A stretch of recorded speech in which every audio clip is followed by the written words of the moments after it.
All right, and welcome to the sports show with Josh and Sal. I'm Josh. And I'm Sal. And he's been practicing that all morning long. How'd it go?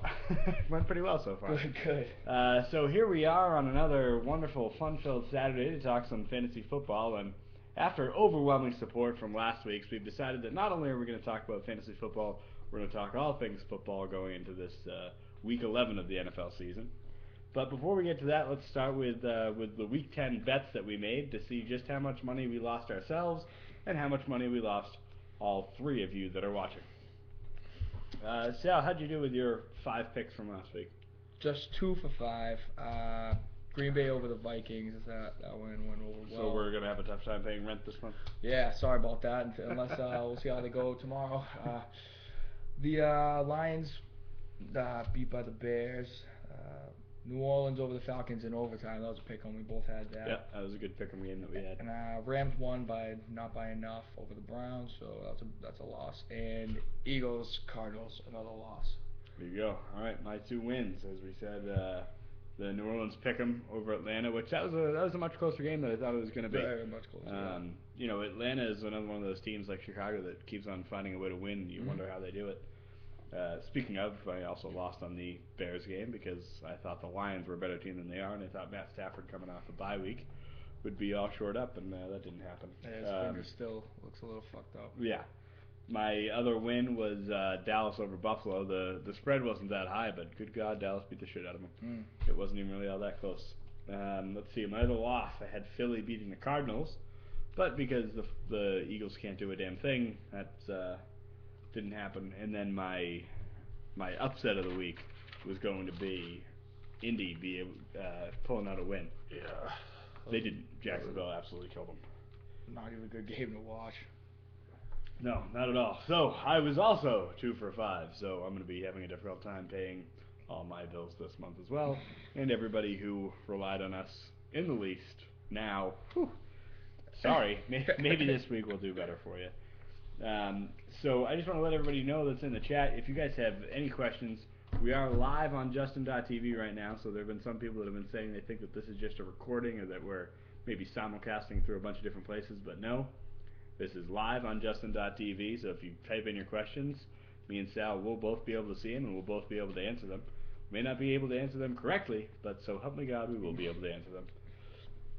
So how we're going to do it is we're going to go through our top 10 picks for quarterbacks, running backs, wide receivers, tight ends, defense and special teams, and kickers. I didn't do that this week, though, so we're going to say fuck that, and Sal can give us his top 5 or 10. Sure. And in between each one, we'll answer any questions that you may have, and I'll give you this whole spiel in between each one, so we can keep on going and make sure that things are running smoothly. So we'll get things started off real quickly with quarterbacks. Sal, who are your top 10 quarterbacks of the week? Number 1, I got Tom Brady this week. I feel he'll be able to put a heart on that Kansas City secondary. Yep. Aaron Rodgers at number 2, just because. What team are they playing? Remember? I don't know, but it's Aaron Rodgers. So it's Aaron Rodgers. I know. I looked at some research. They have a pretty bad against the run. So Aaron Rodgers at number 2 instead of number 1. Right. Okay. Carson Palmer, I really think he's going to have a really, really big day. As long as he can keep away from throwing picks, a couple more weeks with the team, I feel like he can get it in a better groove with the receivers. Yep. And Minnesota gives up 18 touchdowns through the air this season. That's second most in the NFL, so he could probably throw a couple touchdowns. Okay. Number 4, Tony Romo. Number 5, Eli Manning. 6, Matthew Stafford. 7, Matty Ice. 8, Cam Newton. 9, Alex Smith. And 10, Josh Freeman. Josh Freeman. All right. Let's see. Did I see no Cam Newton on that top 10? Number 8. Number 8. I never pay attention to the last couple. All right. My top 10. We have Aaron Rodgers as number 1. Despite the fact that the team that he's playing is good against the run, I still think he's Aaron Rodgers. Number 2, I have Tom Brady, so we kind of just switched those two around. After that, I have Eli Manning, who I think playing on a Sunday night game against a terrible Eagles team that is just falling apart at the seams. Yeah. That may be without Michael Vick, and I'm sorry, but Vince Young is going to throw picks and fumble, and Eli Manning's going to have the ball a lot. Then at number 4, I have Matt Stafford. Hopefully he'll rebound after last week. At number 5, I have Matty Ryan. who he's had a good 2 or 3 weeks now, and he's starting to come out of the season-long slump that I thought he was going Yeah, to be in. long time coming. That's right. After that, I went with Tony Romo. He wasn't on my top 10 list last week, um, but the guy can score points one way or another, and it's unbelievable every time he does it. Yeah, he moved up a lot since last week. Yeah, certainly. Well, he had a great week, and he looked really good. we're very "what have you done for me lately" type people. At number 7, I have Cam Newton, who another guy that had a bad week last week. Hopefully, he'll rebound after that. Mm-hmm. At number 8, I have Alex Smith. The guy is not the greatest quarterback in the league, but he's on probably the second or third best team in the NFL these days, and he has a guy like Vernon Davis that he can throw to, and Michael Crabtree, and even Ted Ginn Jr., who's not the greatest receiver in the world. If he gets the ball, he can normally do something with it because he's got such quick legs. At number 9, I have Phillip Rivers, who's had just a real bad year, but I feel like it's going to be a good matchup for him. And he does have the arm, and he does have the ability. Mm-hmm. He's just not being able to put it together to make anything. Yeah, he just doesn't look like he's on the same page as anyone on the team this year. It's strange. Even the center, right, but he got a relationship with Vincent Brown, and Vincent Jackson is playing. Malcolm Floyd is still out, but it should work out all right. And at number 10, I have John Skelton. John Skelton. That's right. Hey, wow. He had a great game last week, and I'm going to throw him in their top 10 for quarterbacks this week. Okay. I just think there's a chance that he could maybe have another good week because I don't think people are preparing for him as much, and he throws it to Larry Fitzgerald, who will catch the ball. That's true. Larry Fitzgerald is pretty good at that. Okay. Running backs? Yep. So that's quarterbacks. Again, guys, if you have any questions, please post them in the chat whenever you get a chance, and we'll answer them to the best of our ability. But since we don't, we'll just move right on to running backs and see what we can do with that. Running backs. I'm going to start with Fred Jackson. The way that team is going to be able to win games is if the offense runs through him. Fitzpatrick's falling apart, but no one thought he could keep that up anyways all season. So, yeah, Fred Jackson. Okay. Number 2, Adrian Peterson. Number 3, I don't want to put him this high, but Reggie Bush is playing really well. My top 10, yeah. He's the goal line back, third down back. He's getting the touches. Number 4, Marshawn Lynch. Absolutely, 2 really, really good games, and now he's playing against the Rams. I feel like this is a great matchup for him. I feel like he'll really, really break out this month. LaShawn McCoy at number 5. I just feel like Vince Young isn't going to be able to even have the time of possession to have McCoy be the factor that they want him to be this game. Okay. Number 6, DeMarco Murray. Guy keeps proving himself. Right, and I didn't like him last week, and I looked like an idiot. Number 7, Steven Jackson. Number 8, James Starks. Hopefully James Starks can get it going. Finally, I've been waiting all season for that. Number 9, Michael Turner, and number 10, Maurice Morris. Maurice Morris filling in for Javad Best. Yeah. Okay, my top 10, I'm actually starting off with LaShawn McCoy because I think the fact that Vince Young is such a terrible quarterback that he's going to rely heavily on LaShawn McCoy, who still, even through this part of the season, is the number 1 fantasy running back in most PPR or half PPR leagues that like the one that we're in. At number 2, I have Adrian Peterson. The guy's just been on fire, and he's going to keep on doing it. Number 3, Matt Forte. That Bears offense runs through Forte, and he's going to get his touches one way or another. Number 4, I have Fred Jackson because you're right. Ryan Fitzpatrick kind of falls off towards the end of the year as he did last year. I think it's going to be the same scenario this year, and you're going to have to start relying on Fred Jackson. Number 5, Ray Rice. He can catch the ball. He can run the ball. He's always there to make the play. Number 6, I have Chris Johnson, who he just, despite me thinking that he was going to be awful all year long, he decided that over the past 3 or 4 weeks he wanted to turn it on. After that, I have DeMarco Murray, who again just keeps on doing it. Number 8, I have Reggie Bush because he's still acting like he's at USC, and it doesn't make any sense.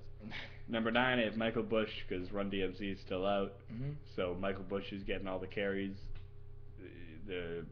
Who's the quarterback for the Raiders these days? Oh, Carson Palmer. I don't think that he is part of the offense enough yet. Which he had a big week last week, but I don't know if I got high You hopes. still got to run the ball, and I think Yeah. that's Michael And Bush. Bush is capable of that. He had a hell of a game last Great week. game last week, Fucking yeah. went off. And then number 10, Steven Jackson, who's just a big boss man that Yeah. plows through people. Just You know? not letting everyone tell him that he's old, not letting that affect him. Dude's he's out killing it. Right, exactly. Okay, so again, everybody, if you have any questions, we will go over them in between each, quarterback, running back, wide receiver, tight end. We'll go over them. We'll answer them to the best of our abilities. Also, the second half of the show, we're going to be talking more, answering questions and talking about topics like that. So if you have any questions for that, get it in now so that we won't miss it when it comes up. But for now, we'll just move right on to wide receivers. Sal, wide receivers. Wes Welker, number 1. I think him and Tom Brady are going to have just a great game. Number 2, Calvin Johnson seems to always have no trouble getting wide open. Right. Dwayne Bowe against Patriots secondary at number 3.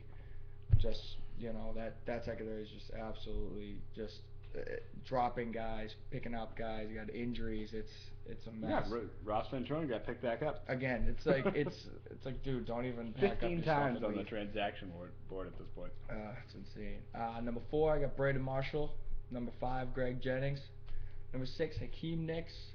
7, Dez Bryant. I'm just waiting for Dez Bryant to really turn it on. He's been having a decent game here and there, but dropping balls. Like, he dropped a touchdown pass a couple weeks ago. It's like, yeah, he's got to put it together. Really got to get focused. 8, Larry Fitzgerald. 9, Stevie Johnson. Which is unfortunate because Stevie Johnson just hasn't been able to play like himself. And number 10, I like Brandon Lloyd. Brandon Lloyd, yeah, he's been great since he went over to the Rams. Mm-hmm. It actually worked out quite the trade this past week in fantasy to get Brandon Lloyd on my team. Yeah, you did. Jesus Christ. My top 10 wide receivers. Number 1, Brandon Marshall. I think that he's pretty much the best player Miami has, and Miami's been playing pretty well, and they're going to be playing against the poor Bills team. And so I think Brandon Marshall's going to get the targets, and he normally gets the catches when he gets the targets. Number 2, we have Calvin Johnson, who has just been playing out of his mind, and Stafford's going to go to him one way or another. Mm-hmm. Number 3, Wes Welker. It's a big Monday night game, and against the Chiefs. He's throwing against Mike Vrabel might be covering Wes Welker at this point. Who knows? Number 4, we have Larry Fitzgerald. Had a big game last week, so he's starting to develop some sort of rapport with John Skelton. And that's going to work out well for Larry Fitzgerald owners and for Larry Fitzgerald himself. Number 5, we have Hakeem Nicks, back from injury now for the second week, so hopefully he'll be feeling a little bit better, feeling a little bit more confident. Caught a touchdown against the 49ers, which a lot of teams and that's what he does. been able to do. Yeah, so, that's what he does. He catches the touchdowns. Number 6, we have Dez Bryant. This is a little high because he's not being very consistent, so you really don't know what he's going to do, but you got to start him if you have him. Number 7, we have Greg Jennings, who Aaron Rodgers throws the ball, and he leads the league in touchdown passes. Greg Jennings is going to get some of those. At number 8, we have Steve Smith. I think Cam Newton turns it back on this week, and he starts finding Steve Smith, and they start actually putting a few things together. At number 9, Dwayne Bowe. I would have had him higher like you did because the Patriots secondary is so bad. Mm-hmm. But the Patriots secondary is bad, but it's not giving up points to their top receivers of the other teams. That's true. It's giving up a lot of yards and a lot of points. There's not even a lot of points, but a lot of yards. It's bend, don't break. They get teams in the red zone and then they hold them to field goals, which has been it's a strange way to go about it, but hey, I guess if it works, it's not always the top receiver that's getting all the yards. So that's why I still have Dwayne Bowe in the top 10. Mm-hmm. And then number 10, Morant Robinson. Wow. You really think he's going to keep that up? People still aren't covering him. They still don't know who they are. They're still paying attention to Dez Bryant, to Jason Witten, and now they're worrying about DeMarco Murray. They don't have time to worry about another guy like Morant Robinson. And he's so fast, and he can get open so quick, and Tony Romo's not terrible. He can hit him wide open. And clearly Tony Romo trusts the guy now. There's no way that he doesn't. We talked about this last week, and remember while we were watching the game, and after the second touchdown, we were like, wow, here he goes again. Yeah, here it is, another Morant Robinson. Yeah. Tight ends? Yeah, we'll get into tight ends. Guys, remember, if you have any questions, please ask them on the chat as soon as you possibly can, because frankly, it goes a lot smoother for us if we have questions to answer. I know that you don't want to only hear what we have to say and only what we have to think about, because I'm probably sure there's more that we're missing that you guys aren't. So any questions that you have, please put them on the board. Sal, top 10 tight ends. Number 1, I'm so glad I was wrong about this last week. Gronkowski. been playing out of his mind. Two touchdowns against the Jets Yeah, last week. hell of a game last And week. the last time they played the Jets, I think he was shut down. Maybe like I think it was like 40 something yards. I was looking at the stats a few days ago. Yeah, just didn't play good. Then he came out and decided he was just gonna spike the shit out of the ball after every touchdown. That was awesome. Fined $7,500 for that spike. That's pretty awesome. He's probably gonna just spike it harder next time. Yeah, right. So 7,500. Fuck this. That's 10,000. I'm gonna spike it till I get the maximum fine. Number 2, Jermichael Finley. Packers gonna blow him out. Yeah. Number 3, Antonio Gates. Finally looks healthy. Looks like he can run. He's got his legs under him, and that's good to see. Yeah, it's a real poor tight end defense that he's playing against too. Number 4, Aaron Hernandez. I know that's 2 Patriots real high, but they've been wait till you hear my top 10. they've been so good that makes perfect sense. Number 5, Jason Witten. Number 6, Tony Gonzalez. Number 7, Ed Dixon. Got a really big game last week. Yeah, stepped up for Baltimore. Very much. Number 8, Greg Olson. Because what's his name? The other guy is out. The other tight end is out. I forget his name. I can't think of it. Yeah. Shockey, Jeremy Shockey. Oh, right. Number 9, Jake Ballard, and number 10, Dennis Pitta from the Ravens. Dennis Pitta. What was that? 3 Ravens tight ends that you have on there? Or Yep. 2? 2. Okay. Dixon, Dennis Pitta. Right. Okay. My top 10. Starting off with Gronk also, because he catches those touchdown passes. Yeah, you know, he gets the yards too with the streaks down the middle of the field, but he also he gets the red zone look. He's the red zone guy right now for this team. But against a weak Kansas City Chiefs secondary, I have my number 2 is Aaron Hernandez. I can't blame you. I think those are the 2 best options at tight end because, you know, Welker, if the Chiefs do anything, they're going to try and take Welker out of the game because Welker is clearly our best receiver. But when you have Gronkowski and Hernandez, Hernandez is basically a slot receiver himself. Yeah. But he can block. He can't block as well as Gronk can. But he's just a real athletic tight end, which is, you know, what you need in a tight end these days. So I think they're going to be number 2, and I think they're both going to do real well. At number 3, I have Antonio Gates. He's been quietly having a pretty good year. As of recently, yeah. And I think this week that he's going to kind of have a coming out party for the 2011-2012 season. Number 4, Tony Gonzalez. Matt Ryan's been good the past 3 weeks, and that's because he's been throwing to Tony Gonzalez more, which is what he did to find success last year, so he needs to do it again this year. I mean, he's hitting him finally. If Tony Gonzalez, you know, he's good. He could get open, but he was getting covered really well. He's now squeezing those balls into him. Right. Number 5, Jason Witten. You know, he's a good crutch for Tony Romo, so he's going to keep throwing to him. Number 6, Kellen Winslow, who he's got a lot of talent, and I think this week he might actually shine through with it. Number 7, Jermichael Finley. You know, Aaron Rodgers being a quarterback, you're pretty much guaranteed to do well if you're a receiving tight end. Number 8, Brandon Pettigrew. Kind of the same thing. You know, Stafford being the quarterback, they're a pass first offense, especially with Javad Best out this week. Mm-hmm. So they'll probably be throwing it to everybody, including Pettigrew. Number 9, I have Ben Watson, who I think Colt McCoy needs to get involved in the offense more often. Because the guy he is a receiving tight end, even though he's real big. Mm-hmm. So we'll see what happens with that. Number 10, Vernon Davis. I think Alex Smith goes to him when he can, and it'll work out pretty well. So that's tight ends. As I said, I don't care about defense, special teams, and kickers, so Sal's going to give you his top 5 of each real quick. Yeah. And then we'll get into a different part of the show here. Defense, going number 1, 49ers have been playing great. Hell of a defense. Especially on the defensive side of the ball. And they got a easy looking schedule coming up. So that I don't see them slowing down. Number 2, the Bears. I mean, one of the biggest weeks for a fantasy team last week. They're the leading scorer last week of any fantasy player. 35 points in our league. That was fucking wild. Number 3, Cowboys. Number 4, Bills. And number 5, Giants. All right. So I got for defenses kickers. I got Mike Nugent, David Akers, Mason Crosby, Sebastian Janikowski coming back from the injury. He should play kicking more 50 yards. Big leg, And Josh Scobie. Josh Scobie. Perfect. All right, a quick word from our sponsors here. Bud Light's our sponsor today here. Okay, Enjoy the refreshing taste of Bud Light. It goes down smooth, and it goes in smooth.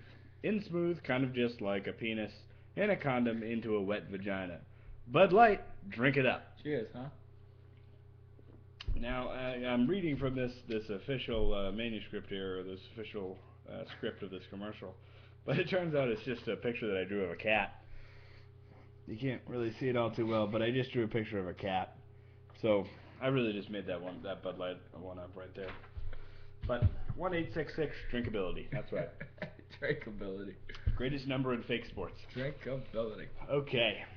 One thing I wanted to talk to you about real quick is I'm going to read you 4 different headlines as I was doing research for this show, and I'd like to know what you immediately think after I read you these headlines. You haven't heard these headlines, you haven't read them, you probably have no idea what they're about. We didn't talk about this beforehand. First headline: Aaron Rodgers mercilessly stomps on a little girl's dream. What could that be about?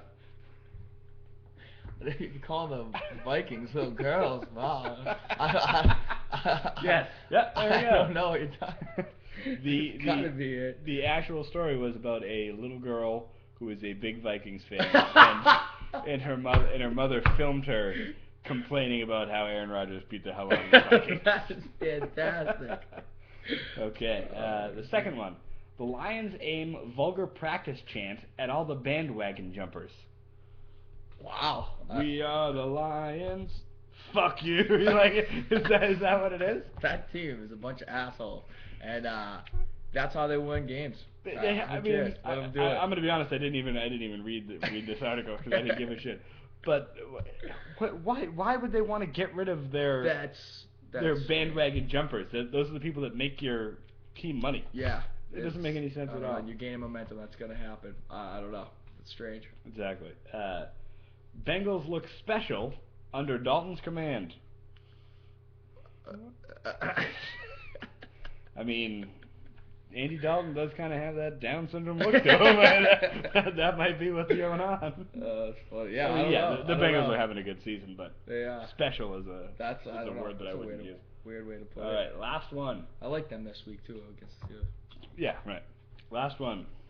Tebow clutch even more than Elway. Okay, that is fucking stupid. Give me a fucking break. I am so goddamn sick of Tebow and all this Tebow talk. You have to be able to throw the ball to be a quarterback in the NFL, right? Like that's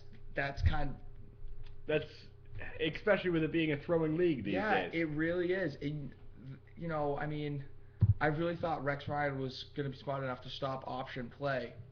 You'd think so. It's basically running the option is basically like running the wildcat, and everybody should know how to do that. Yeah, after that was a fad. That kind of came right, away. exactly, and especially after the Jets are in the same division with Miami, you think they'd know how to defend against it. And I mean, I understand. No, Tebow, he's fast. He's a big guy. He's a quick guy, and he plays like a fullback. But there has to be a way to stop that, and I can't believe no one's figured it out. Well, this segues perfectly into the first topic I want to talk about. You've been hearing a lot over the past 4 weeks or 5 weeks now. It's 4-1, so the Broncos are finding ways to win games. Yes. But everybody's describing Tebow as a winner. Is the issue Tebow a winner? Is that what it is? Or the Broncos winning despite Tebow and despite the offense they're running? You got to attribute a lot of the victories to the Denver defense. And everyone's saying, oh, he's a winner, man. He's a gamer. He just goes out there and wins. So he does. And it's like, well, yeah, he's winning, but he's putting up decent numbers. Only 17 points in the past 2 games. I'm not combined, like 17 points a game. So you rely on your defense to stop the other teams from scoring 17 points. Yeah, and they're playing weak teams. They're playing, the Jets who they're a good team, anemic right now. Right, and then Kansas City, who now without Matt Castle. Yeah. Fuck. Yeah, I mean, okay, you hold Kansas City to 10 points. It's like, yeah, you should be able to win. You can't score 2 touchdowns. You're a professional football team. Right. I mean, Oakland. That was a shootout. One of those touchdowns at 24 points for the Broncos. One of those touchdowns was a kick or a punt return. I don't remember which one it was. But it nothing to do with Tebow. You get shut out. Detroit blows you away 45-10. You score a touchdown and a field goal. Like, oh, you know. And they beat Miami. everyone beats Miami. Yeah, of course. What Miami, when they beat Miami, Miami's actually turned it on over the past couple weeks, but when they beat them, they were still a Week bad 7, team. yeah. In week 7. And you score 18 points. It's like 18. Their wins, right? They got besides the Oakland game, 18 points, 17 points, and 17 points. Yeah, there's that one Oakland shootout. That's not that overly. Oh, dude's a winner, man. It's like it's ridiculous. And right, but of course, with the New York game, he has that 20-yard touchdown run to seal the victory. So it gives credence to all the Tebow. Is he clutch? Yeah. Is he so great, Tebow, man? No. Even more than Elway as ridiculous. The headline. Yeah, John Elway, one of the greatest quarterbacks of all time. I read a Denver article about it today, and it was like, get out of here! You got to be kidding me! I was like, did you guys watch the rest of the game? It's like they only watched the last drive, and it was like Tebow this, Tebow that. Oh. It was so over the top. That was an awful game. We were at a bar watching that game along with the Bruins game. That 3-3. was a boring game. 3-3 tie game. Oh, it's a tie game. I did not give a shit at all. I was like, it was halftime. I didn't even notice. I was like, oh, when's that game coming? Yeah, right. Shit. It's like, I was excited. I was really excited to watch that game, and it really didn't do it for me. But I remember your favorite game of this week was actually supposed to be that game last night. Yeah, as you said on it Wednesday. was. Ended up not being so. Until the end of the game, I had nothing going really. Which at that point, most people had given up and stopped watching it anyways. Yeah, right. I was like, I gotta go to work tomorrow. Yeah, right. Exactly. Okay, so again, guys, if you have any questions, please get them in right now. We know that we normally have one viewer who is always interested in the San Francisco 49ers. He's not here right now, but so when he watches it later, Sal has a few words on the San Francisco 49ers. Oh, that team's schedule coming up really good. Let me pull it up right here. Cardinals is this week. They should win that game. And then the Cardinals team was scouting. Yeah, and then they play them again in early December, and that puts you win both those games. That puts the NFC West. That's you. You clinched that. You locked that down. Yeah, they're already 8-1. So. And exactly, and they go and they play a bunch of the other teams in the division, and I think they really could lock down the NFC. So they're playing Thanksgiving against. They're playing against the Ravens. There are clinching scenarios. Yeah, coming up quick. Yeah, already. It's before Thanksgiving that they have clinching scenarios. Yeah, and that's really coaching. That's coaching and defense. I mean, Alex Smith is not going to wow you with throws and numbers, and he's just gonna keep drives alive, keep the game going. Yeah, former first round pick. Yeah, right. I mean, 7 years in the making. Here we go. Yeah. Finally, you're doing it. But I mean, he's doing it with not a lot of help. I mean, Frank Gore's in and out. I mean, Braylon Edwards and Michael Crabtree are not. They're not gonna wow you with any special numbers. No, yeah. When Crabtree's your best wide receiver, you have some fucking problems there. Right. And he was, supposed to be hot shit too, and that didn't really pan out. Especially. Yeah. Well, also his first year, he was he held out for the first half of the season. Oh wow. So I remember that. And I think at the time Alex Smith wasn't even the quarterback. I think he had been benched at the time. So maybe this year, they're still winning games, but maybe next year it'll be different in terms of getting the offense going more through the air and getting things working together. Yeah, I mean Vernon Davis is the only one really. Yeah, he's their top offensive player next to Frank Gore. 5 touchdowns. He's playing really well still. Yep. I mean, why shouldn't he? They could lock that down the West. NFC West real quick. Yeah, I'd love to see a nice Green Bay and San Francisco 49ers. That would be really fun to watch. And an NFC Championship. That would be spectacular. That would be a good test for Aaron Rodgers. I mean, he's throwing on everyone. Right. And the Niners defense is really good. I feel like they'll give him a run for his money finally. Yeah. And the Bears. The Packers defense isn't that good, so I feel like that would be a great game to watch. Alex Smith finally getting a chance to right, exactly. throw the balls around. If you're a team, or since we're from the New England area, if you were the Patriots and you were going to the Super Bowl, which of those two teams would you rather play? Wow. I guess the 49ers. That's what I say because we have Tom Brady. But I wonder if that's true. It's so easy to say because Green Bay won last year, and they're still undefeated this year. that they almost seem invincible. But remember all the years that the Colts were undefeated through the first 9, 10, 11 games? Yeah. And then by the time the playoffs rolled around, I had no problem wanting to play them. Right. That's Because if a you, tired team at the end of the year. I mean, granted, as the Patriots, but let's say that you're a team that actually knows how to get at the quarterback and has some sort of pass rush. If you have a good pass rush, like the Giants do, or a team like that, I think you can take Aaron Rodgers out of the game a little bit. And frankly, relying on James Starks and Ryan Grant, you're not going to get that far. Starks and Grant are good, but no one has really taken Rodgers out of any game. No, they haven't. Season, right, exactly. He has been on fire. But there's got to be some sort of blueprint to control him somehow. Yeah, I mean, he's not the greatest quarterback of all time. Not yet, but not yet. But I think we have that guy an hour away from us. Yeah, right, that's true. But if you're the Patriots, I think you want to see the 49ers just because they can't keep up offensively either. Exactly. Yeah. I mean, yeah, I would rather have Tom Brady throwing at the 49ers defense than Aaron Rodgers throwing at our defense. Okay. Does that make sense? Yeah, right. I feel that's a better matchup, and so we got a better chance to win that way than playing Green Bay, who's been unstoppable offensively. Yeah, makes perfect sense. So I think that it'll probably end up coming down to those two teams. Yeah. Because in the NFC, I mean, what are the other teams you have? You have the Bears. Dallas is going to make a run. I really like Dallas. But Dallas can't stay consistent. That's the thing. Last week, they kicked the shit out of the team. Right. This week, Tony Romo is going to fumble it on the one and give away the game. You know what, though? If they don't beat the Redskins this week by 10 points, it's like, oh, come on. The Rex Grossman Redskins back again? Yeah, exactly. I mean, and this is, last week before Santana Moss plays. Oh, by the way, yeah, if you need a wideout in your fantasy league, it's worth looking at Santana Moss still coming available. back. Not this week. Come back next week. It's worth a shot. If you got some shit bum guy on your bench, might as well. But yeah, Dallas probably about time to turn it on for that team. I like them this week, and they're having a real difficult time staying consistent, and I think that's mostly on Tony Romo's head. I'm trying to find out about Santana Moss here just to. How much the owning percentage? Yes, Santana Moss is available in 43% of leagues. Right. So that means that you can get him, and he's a guy that a lot of people are forgetting about too, as the percentage start. 10% of people are still starting him.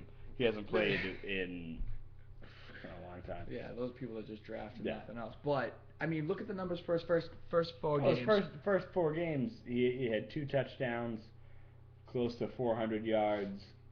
And 20 plus receptions. So the first 4 games, that's spectacular. So by week 14, 13, 15 in your playoffs in your fantasy league, if you can pull out a guy like Santana Moss, who's gonna maybe get you a touchdown, maybe 80 yards a game, it'd be huge. It's a huge advantage for you. But my only concern though is that Rex Grossman wasn't the quarterback when Santana Moss was playing that well. Mm-hmm. So now if he comes back and it's Rex Grossman, there might be a game or two of trying to get used to it, which we're getting. I mean, our playoffs start in 2 weeks, or 2 or 3 weeks, so it's getting down to that time. But I'm going to need him. Right, exactly. I'm going to need him to come back and play well. I just picked him up a few days ago. So it might be like last year with Vincent Jackson. He came back the week before fantasy football playoffs normally start. Mm. Had an okay game. Then the next week he had a real good game. Then the week of the Super Bowl, he had like 3 touchdown catches, 150 yards. So Santana Moss might be a Vincent Jackson-esque All right, guy. Let's go, Santana Moss, baby. Yeah, I'll give it to you. Okay, to get to the last topic that I want to talk about today, and I just happened to read this on Yahoo earlier today, and I wanted to touch on it. There's a lot of debate about whether Devin Hester should be in the Hall of Fame at the end of his career. Yeah, that's a really tough question because you look at a guy who's so stuck in, when you think of not Santana Moss, I'm thinking about Santana Moss. You think about Devin Hester, it's Devin Hester, the return man. Right. And that has been his game since day one, and that's great, and he's fantastic at it. But Devin Hester, the wide receiver, not there. Yeah, completely different. I mean, numbers aren't there. He's not open. He doesn't. I mean, he's got doesn't have great quarterback play, but that shouldn't make a difference. If No. you're a talented wideout, you should be able to get open and have a decent pass or throw you the ball. Yeah, but can you put him in on the merits of being a returner? He's a 3-time Pro Bowler and a 3-time All Pro in his 7 years as a starter.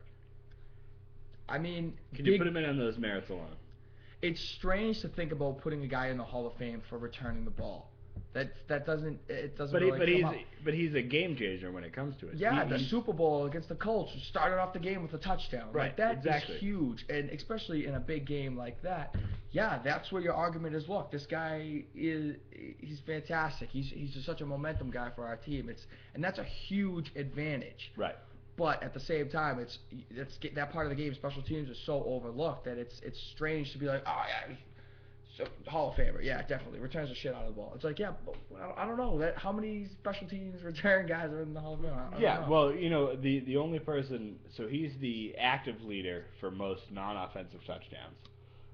Which that's obvious, and he's number 2 all time. And the one person he's behind is the guy who was going to be in the Hall of Fame if he had never returned a single punt or a single kick. Deion Sanders. Oh, hell yeah. So, I mean, you can't really compare it to that. That's strange. Yeah, that is. So Deion Sanders has 19 non-offensive touchdowns in his career. And that could be pick And Deion Sanders also played for 10 years longer than Devin Hester has played so far. Yeah. And Devin Hester is 1 behind him at 18. Yeah. But he has 12 punt returns for a touchdown, which is the current record. And by like 5. I mean, it's a ton. Uh-huh. And then he has 6 kick return for a touchdown, which is maybe 5th all time. Okay, But let's say let's that he gets 1 or 2 a year for the next 10 years. That's ridiculous. He's going to shatter the record. Completely through the roof. And then that's where you say, yes, Devin Hester is a Hall of Famer. So he needs to keep it up, is what you're saying. Yes, basically. But and he's got to step it up a little bit on the wide receiving, because think about it this way. Yeah, he's up here when it comes to returning kicks, and he's down here for being a wide receiver. Does that level him out? Yeah. If you want to put him as the entire athlete in the entire game, not just one specific. Oh, he's the best kick returner. Yes, bottom line. Yeah. But does him being a mediocre receiver level him off where it brings down the other points of his game? If you do that, then that's where you say, well, I don't know, he's great at this, but he's bad at that. Like that's where that argument comes into play. Should you put him in based on position? I mean, like, should you put in a long snapper? What if he's the best long snapper ever? Exactly. But he's a terrible offensive lineman. Yeah, he can't who block. the fuck knows? It's like, oh wow, the guy can't block. But he's never missed a snap. Yeah, he gets it every time. Yeah, then it's like, well, it's tough. And granted, a kick returner is getting a little bit more flash and dance along with it than a long snapper. Yeah, definitely. But if he never makes any mistakes, he never makes any mistakes. You know what? I was very when you first brought it up, I was like, I don't know, maybe not. But thinking about it now, he's been so good at returning kicks that I'm on yes. I'm on yeah. If he can keep it up, if he stays consistent with this unbelievable kick return game, yeah. Right. But you have to think about him as Devin Hester, the returner. Yeah. Devin Hester. If somebody told me, oh yeah, Devin Hester is a Hall of Famer. What? Fucking, what are you retarded? Yeah, the first thing that comes to my mind is all. the football, the return in the Super Bowl against the Colts. That's what comes to mind, and that's such a huge thing that it's like, well, I go yes. Okay. I think he does. Right. I think that's 2 yeses for us. All right. So at this time, we're winding down here. We'll go over the bets from this week that we feel we're going for. So both of us are 2-5. So no matter which one of us you agree with, you're losing all your money. Let's hope that the second week here we can get things going a little bit better. So what are your 5 locks for the week? 5 locks I got. Bengals against the Steelers. I really like the Bengals. AJ Green's supposed to be feeling good. Okay. So he had that knee thing in the end zone last week, but he's supposed to be okay. I like him and Dalton on the same page against the Steelers. I feel like that Steelers defense is okay. Not how we thought it was going to be at the beginning of the year. Thought it was going to be really good. It's okay. Yeah. I like Panthers against the Lions. I feel like the Lions are getting a little that confidence is gone. It's not completely gone. Yeah, they don't but have that swag it's that they had at to the start, beginning of yeah. the year. It was like, look at this fucking team. Here they go. Now it's the Lions. Can they beat Yeah, somebody? can they keep going? And Cam Newton's absolutely overachieving this year, and I don't know. I think he can handle the Lions defense, who's been good, but his game is so diverse that he should be all right. Yeah. I like Dallas over the Redskins. I like Giants over the Eagles, and Raiders in Minnesota was a pick. I go Raiders on that one. I like Carson Palmer. Yeah, you're feeling Carson Palmer. I really this like week. Carson Yeah. Palmer this week. Okay, my 5 bets. I have the Ravens -7 against the Bengals. I think the Ravens are kind of an every other week type of team right now, and last week they lost, so this week they should be ready to win. I also have the Jags at +1 against the Browns. Despite the fact that the Browns have been winning, I don't think they're that good of a team, and I don't think that Colt McCoy is going to be able to navigate through this Jags defense. That is pretty. It's a pretty good defense. I also have the Rams at a -3 against the Seahawks. Seahawks on a good team. Marshawn Lynch has been playing well, sure, but I mean Tavares Jackson, and now Sam Bradford's back for the Rams. Okay. So I think the Rams will start getting back to their winning ways. The Rams were a good team last year, Yeah. and if Sam Bradford can stay healthy, I think they stay healthy, and I think they win. Fourth, I have the Bears over the Chargers. The Bears have just kept on finding ways to win despite Jay Cutler.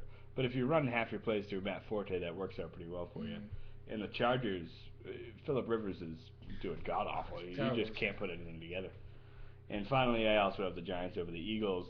Vince Young led Eagles isn't going to do any better than a Michael Vick led 3-6 Eagles. No, not at all. Okay. All right. Well, everybody, what a wonderful Saturday show we had. If you have any questions, I'll give you a quick 2 minutes to get those in now. I will tell you the next show will be on Wednesday. It will be at 6:15. We'll cover all things sports, ranging from Boston sports, because that's what we know the most about, to national sports, including hockey, baseball, basketball, and football. But we try and keep Saturday as more of a football show during the football season, because it's probably what everybody's thinking about. You may notice that we may not have talked anything about college sports. That's because we think the entire thing is a sham, and we think it's all fixed, and we think that they're taking all your money and nobody's benefiting It from is the most corrupt, besides FIFA, it is the most Besides corrupt, FIFA, it is the most corrupt sport ever. It's terrible. There's nothing but diddlers and fucking peddlers. Diddlers and peddlers. That's all there is in college sports. It's a bunch of money-grubbing assholes, if you ask me. Exactly. That's why I'm not for it. So we will see everybody Wednesday at 6:15 p.m. Eastern Standard Time. Please make sure that you view our highlights from this past Wednesday and the Saturday before. View, comment on them. And you can visit our YouTube page at youtube.com/user/SalAndJoshSports, which we have our incredible intro video, which is also our outro video at this point. So if you can go view that, we're also going to put, we'll have organic content on there as well, which we'll go over our top 10 again, and we'll post that on YouTube real quick, so you can go through it if you forget already and you want to base your decisions off of us, which is absolutely fucking foolish. But either way, so it was a lot of fun this Saturday. Again, this is a sports show with Sal and Josh, and I'm Josh. I'm Sal. And that's Sal. And we will see you Wednesday. Wednesday it is. Wednesday it is. Beautiful. I gotta add this fucking thing. I always forget this part. There we go.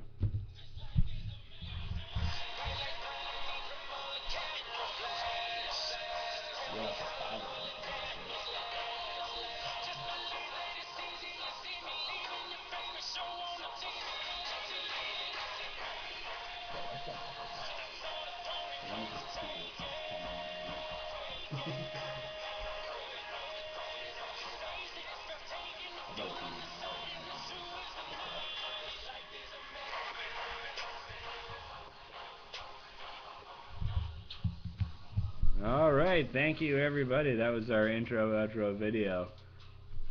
Have a good couple days.